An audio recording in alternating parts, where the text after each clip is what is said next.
Hello students, देखिए अगला topic है आपका एक्सपेंडिचर मेथड। ध्यान से समझना बच्चों, ये आपका तीसरा मेथड है। मैंने आपको इनकम मेथड समझाया, वो दूसरा मेथड था। एक्सपेंडिचर मेथड आपका तीसरा मेथड है।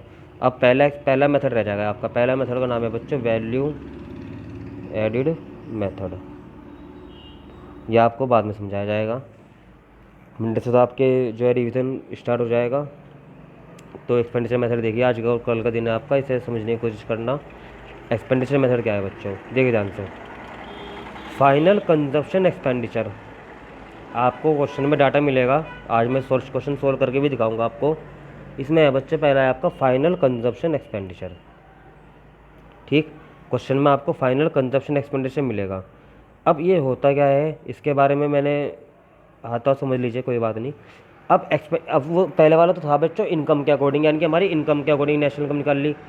अब जितना हमारा इकोनॉमी के अंदर खर्चा ही होगा, जितना हमारा इकोनॉमी के अंदर खर्चा होगा उसके अकॉर्डिंग इनकम निकल जाएगी। तो इकोनॉमी ये मानते हैं कि हमारी इकोनॉमी के अंदर जितना खर्चा हुआ वो उतनी हमारी इनकम है। अब जितना मेरा खर्चा हो उतनी मेरी इनकम कब होगी, जब मैं सेविंग नहीं करने का। मैंने 10,000 कमाए, 10,000 खर्च कर दिए, तो सेविंग तो नहीं करी। तो इकोनॉमी सेविंग नहीं मानती, इकोनॉमी स्टॉपिंग में सेविंग नहीं मानती कि when when economy have no saving, जब इकोनॉमी सेविंग नहीं करती, ठीक होगा।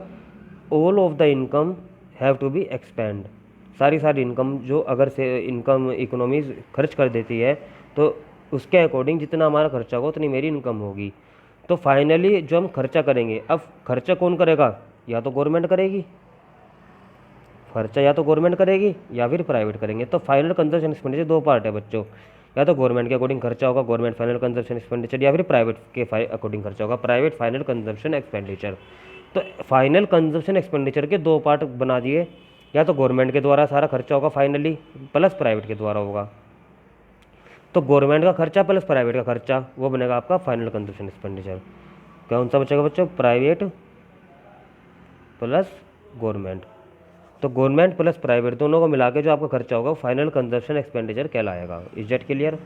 आगे देखिए, अगला है ग्रोस डोमेस्टिक कैपिटल फॉर्मेशन। क्या है बच्चों, ग्रोस डोमेस्टिक कैपिटल फॉर्मेशन, यानी कि डोमेस्टिक यानी कि हमारी इंडिया के अंदर जितना पैसा जनरेट होगा, कैपिटल मतलब पूंजी, हमारी इंडिया के अंदर जितनी पूंजी जनरेट होगी उसके अकॉर्डिंग हम नेशनल इनकम निकाल लेंगे। इन्हें डिटेल में बहुत अच्छे से समझाऊंगा मैं। फिलहाल आपका जो मोटिव है वो है नेशनल इनकम कैलकुलेट करने का। तो आपको तो डाटा उठाना, नेशनल इनकम कैलकुलेट करनी। ये होते क्या है इनके बारे में बहुत ही डीपली मैं समझाऊंगा जब आपके स्कूल खुल जाएंगे। फिलहाल तो आपको इजी समझो बच्चों, कि आपको दिक्कत ना आए कुछ भी घर पे समझने के लिए। तो आपको उतना ही डाटा समझाया जा रहा है जो आप इजीली समझ सकते हो। ज़्यादा बर्डन जानबूझ के नहीं डाल रहा मैं, क्योंकि बर्डन होगा तो आप फिर ध्यान नहीं दोगे। तो कम से कम इतना तो कर लो जो आपका बेनिफिट भी हो और पढ़ाई भी हो जाए। तो ग्रोस डोमेस्टिक कैपिटल फॉर्मेशन बच्चों, इसके दो पार्ट मिलेंगे आपको क्वेश्चन के अंदर। Gross domestic fixed capital formation, अब इसमें फिक्स तो नहीं है बच्चों, केवल क्या चेंज हुआ, ग्रोस डोमेस्टिक, यहाँ पे फिक्स आ गया, यहाँ पे फिक्स आ गया। तो ध्यान से समझ लेना, ध्यान से पढ़ लेना क्वेश्चन को, कि ग्रोस डोमेस्टिक कैपिटल फॉर्मेशन अगर है तो सीधा ही ऐड कर लो, कोई दिक्कत नहीं। अगर ये नहीं है तो फिक्स मिलेगा आपको, ग्रोस डोमेस्टिक फिक्स्ड। अगर फिक्स्ड होगा तो चेंज भी ऐड होगा फिर इसमें, ये थोड़ा हिंट है, ध्यान से समझ लेना। अगर फिक्स होगा तो चेंज भी ऐड होगा, gross domestic fixed capital formation का चेंज भी ऐड होगा। ये रहा change, change in stock add कर लो, इसमें होगा closing stock minus opening stock. इतनी बात समझ रहे बच्चों। Gross domestic fixed capital formation अगर आप ऐड करोगे तो फिक्स के साथ चेंज भी ऐड करना पड़ेगा।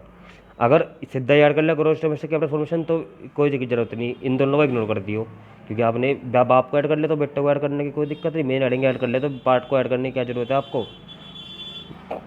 तो finally gross domestic capital formation अगर मिल जाता है तो आप इसे ऐड कर लोगे, अदरवाइज आप फिक्स्ड प्लस चेंज ऐड करोगे, फिक्स्ड कैपिटल फॉर्मेशन ऐड करोगे, इसके साथ चेंज भी ऐड करोगे। अब आपको कोई सर क्वेश्चन में बाई चांस हो सकता है कि फिक्स दे दिया gross domestic fixed capital formation, अब मैंने क्या रखा, चेंज ऐड करना। अब आप क्वेश्चन में चेंज ढूंढोगे, क्या आप तो क्वेश्चन में चेंज हो ही ना, तो जरूरी नहीं है चेंज मिला आपको, चेंज मिलेगा तो ऐड कर लो, नहीं मिला तो कोई दिक्कत नहीं है, जो डाटा मिलेगा उसे ऐड करना बच्चों आपको। ठीक है बच्चों। इसके बाद है नेट एक्सपोर्ट, इसके बाद है बच्चों आपका नेट एक्सपोर्ट। नेट एक्सपोर्ट में आपका नेट एक्सपोर्ट ऐड होगा, अगर ये दे रखा होगा तो फिर तो सीधा ऐड कर दियो, नहीं दे रखा हो तो एक्सपोर्ट में से इंपोर्ट लेस करके जब नेट एक्सपोर्ट निकल जाएगा आपका। अच्छा, अब आप कहोगे सर क्वेश्चन में नेट इंपोर्ट अगर दे रखा होगा, नेट इंपोर्ट यानी कि इंपोर्ट तो ज़्यादा है और एक्सपोर्ट कम है, तो इंपोर्ट में से एक्सपोर्ट लेस करोगे तो नेट इंपोर्ट निकलेगा। तो अगर नेट एक्सपोर्ट ऐड होता है तो नेट इंपोर्ट आपका लेस हो जाएगा। अगर नेट एक्सपोर्ट ऐड होगा तो नेट इंपोर्ट आपका लेस हो जाएगा। क्लियर हो गया? बहुत ईजी है फॉर्मूला बच्चों। जैसे आपने नेशनल इनकम निकल ली थी, नेशनल इनकम में आपका निकलता था NDPAT-FC, तीनों चीज़ को प्लस करके NDPAT-FC निकलता था। अब थोड़ा चेंज हो गया, इन सब चीज़ को ऐड करके आपका निकलेगा GDP@MP, gross domestic product at market price. GDP@MP निकलेगा बच्चों। तो फाइनल कंजप्शन एक्सपेंडिचर के दो पार्ट हो गए बच्चों, प्राइवेट का और गवर्नमेंट का। क्लियर? उसके बाद आपका आएगा ग्रोस डोमेस्टिक कैपिटल फॉर्मेशन, इसके दो पार्ट है, gross domestic fixed capital formation plus change in stock, closing minus opening. इसके बाद net export, export minus import. अब बच्चों थोड़ा सा चेंज है, बस एक चीज़ को बहुत ध्यान से समझना। इतना करने के बाद मैं आप कंटिन्यू आपको कई क्लासेस में ये कराऊंगा, तो कंफ्यूज मत होना। एक थोड़ा सा चेंज है बच्चों। क्या चेंज है? क्वेश्चन में कई बार ग्रोस डोमेस्टिक कैपिटल फॉर्मेशन ना दे गए, यहाँ चेंज कर देता है थोड़ा सा, यहाँ पे लिख देगा वो नेट। क्या लिख देगा बच्चों? Net. Net domestic capital formation, या यहाँ पे नेट लिख देगा, net domestic fixed capital formation. Clear हो गया? तो आप फॉर्मूला लगाओगे GDP/MP का फॉर्मूला लगा के इक्वल टू आप लिखोगे क्या, फाइनल कंजप्शन एक्सपेंडिचर ऐड कर लोगे और गवर्नमेंट के ऐड कर लोगे, ये सारी चीज़ ऐड कर लोगे।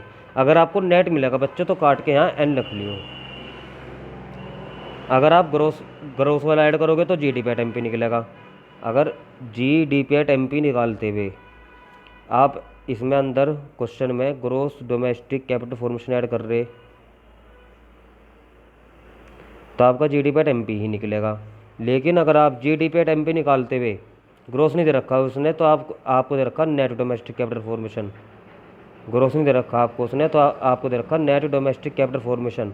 तो बच्चों अगर नेट आप ऐड करोगे तो काट के N लिख लियो। हाँ, बस सिंपल सी बात ये है, इसका ध्यान रखना। अगर gross domestic capital formation add करोगे तो GDP/MP निकलेगा। और इत्तेफाक से ग्रोस डोमेस्टिक कैपिटल फॉर्मेशन नहीं दे रखा, नेट डोमेस्टिक कैपिटल फॉर्मेशन दे रखा, तो यहाँ बच्चों काट के N लिख लियो, फिर आप NDP/MP निकाल रहे होंगे। इतनी बात समझ गए बच्चों? आगे देखिए, अब मैं आपको एक न्यूमेरिकल करके दिखाऊंगा। ये देखिए, मैंने दोनों ही लिख दिया बच्चों आपके लिए। ये तो हो गया एक्सपेंडिचर मेथड के अंदर, एक्सपेंडिचर मेथड के अंदर ये तो हो गया सिंपल GDP/MP वाला। फाइनल कंजप्शन एक्सपेंडिचर के दो part, government final consumption expenditure plus private final consumption expenditure. Gross domestic capital formation के दो part, gross domestic fixed capital formation, change in stock यानी closing stock minus opening stock. इसके बाद है net export, export minus import. अगर net export होगा तो add कर लेना और माइनस कर दो नेट इंपोर्ट। नेट इंपोर्ट होगा तो वो इसे लेस करना पड़ेगा बच्चों। GDP/MP निकलेगा। अब देखिए मैंने इसकी जगह ये ब्लू पेन से लिख दिया, आपको कन्फ्यूजन ना हो।